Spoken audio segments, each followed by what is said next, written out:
Hoje é um dia importante para o Espírito Santo. O IFES, ou o Cefet, a antiga Escola Técnica, essa instituição importantíssima para o Espírito Santo, está completando 100 anos de existência. Então a nossa entrevista hoje é com o reitor, que agora tem reitor, não tem mais um diretor-geral, o reitor do IFES, antigo Cefet, antiga Escola Técnica Federal do Espírito Santo, professor Dênio Rebelo Arantes, a quem a gente agradece a presença. Obrigado, professor. Estamos à disposição.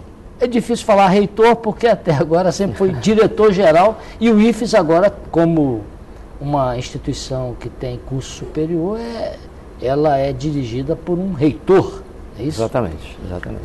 Hoje nós temos, na verdade, 12 diretores gerais e um reitor, com essa transformação. Qual a diferença de uma escola técnica para um centro federal que era e para um instituto federal agora? Só para explicar para o telespectador. Vamos começar um pouquinho antes, né? Vamos pensar a trajetória histórica, que a gente entende facilmente. Começando lá de 100 anos atrás. 100 anos atrás, 1909, com a nossa escola de aprendizes artífices. O presidente Nilo Peçanha. 1909, ficou pouco tempo no governo, no poder, mas fez um ato que tem reflexo até hoje, com certeza vai se estender por muito tempo ainda. Ele criou, na verdade, todas essas 19 escolas que hoje completam 100 anos, exatamente. Entre elas a do Espírito Santo. A Escola Técnica Federal do Espírito Santo é tão antiga quanto qualquer outra do Brasil. Sim, com certeza. São 19 no Brasil, são 18 estados, mais Campos, que era a terra dele, então ele acrescentou uma em Campos, então 2 no Rio de Janeiro.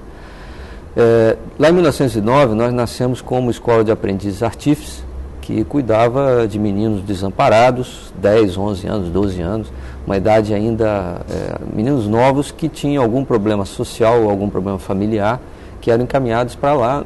Não chegava a ser uma instituição de correção, mas era uma instituição que procurava dar a esses jovens alguma chance de se encaixar na vida como cidadãos. E de lá até hoje existe um fio condutor que é a educação profissional.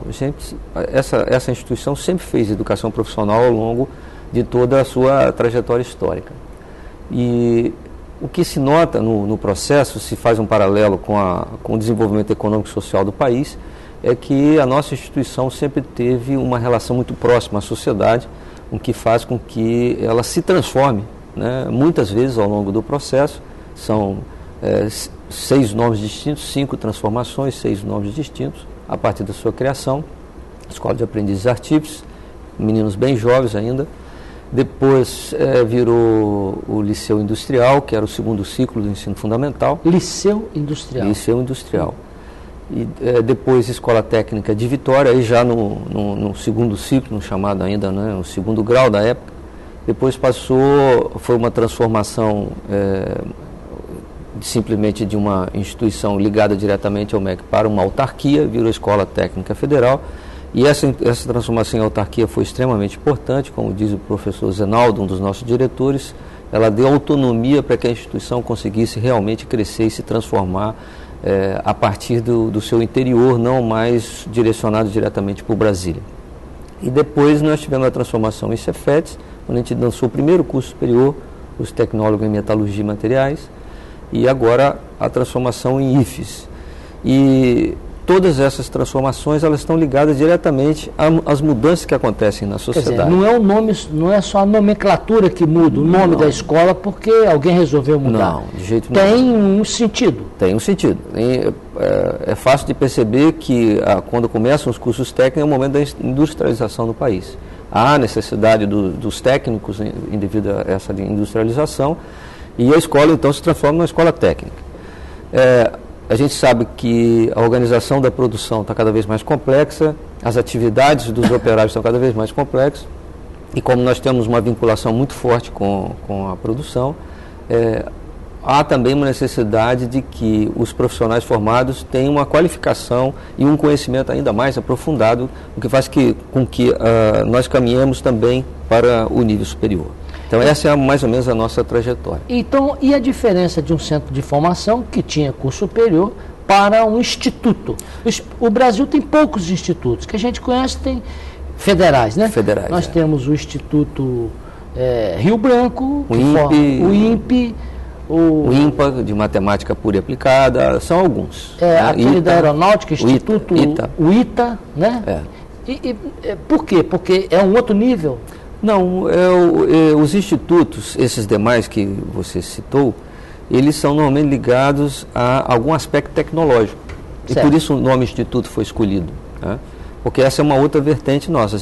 Essa nossa ligação com a produção na formação de profissionais acaba nos levando também para uma ligação muito forte com a tecnologia. Não apenas com a ciência básica, mas muito com a tecnologia. E todos esses institutos têm uma ligação forte com a tecnologia. Até então eram poucos. Agora, de uma leva só, o presidente Lula criou 38 institutos, né, que são esses 38 institutos de educação, ciência e tecnologia. E como o próprio nome do instituto diz, ele trata tanto da formação de professores, que é a parte de educação, né, a formação de profissionais, ciência e tecnologia, uma vez que também há a prerrogativa e a necessidade de se desenvolver ciência e tecnologia aplicada. Essas são as ideias. E o Instituto também é muito diferente, porque ele integra o campo e a cidade, ou seja, até recentemente, até o final do ano de 2008, haviam 3 agrotécnicas e o Cefet. Aqui no Espírito Santo? Aqui no Espírito Santo. Tinha lá a de Colatina, de Santa Teresa e Itapina, que é um distrito de Colatina. Em Colatina tem 2 campos, também por causa do nosso senador João Calmon, nós temos 2 campos. Um na cidade de Colatina, outro no distrito de Itapina. De Itapina, a rural. A rural. E essas 4 autarquias se fundiram e criaram essa nova instituição chamada Instituto Federal de Educação, Ciência e Tecnologia. Ou seja, é uma instituição que abriga no seu interior a formação tanto do campo quanto da cidade, o desenvolvimento de tecnologia tanto do campo quanto da cidade. Então isso dá uma força muito grande. Ela tem uma outra ideia importante, que é não ter grandes campi, mas campi pequenos, mas distribuído por todo o estado, para que se leve para o interior também a formação profissional, o desenvolvimento tecnológico e alavanque localmente, né, de acordo com as vocações, o desenvolvimento econômico e social de cada região.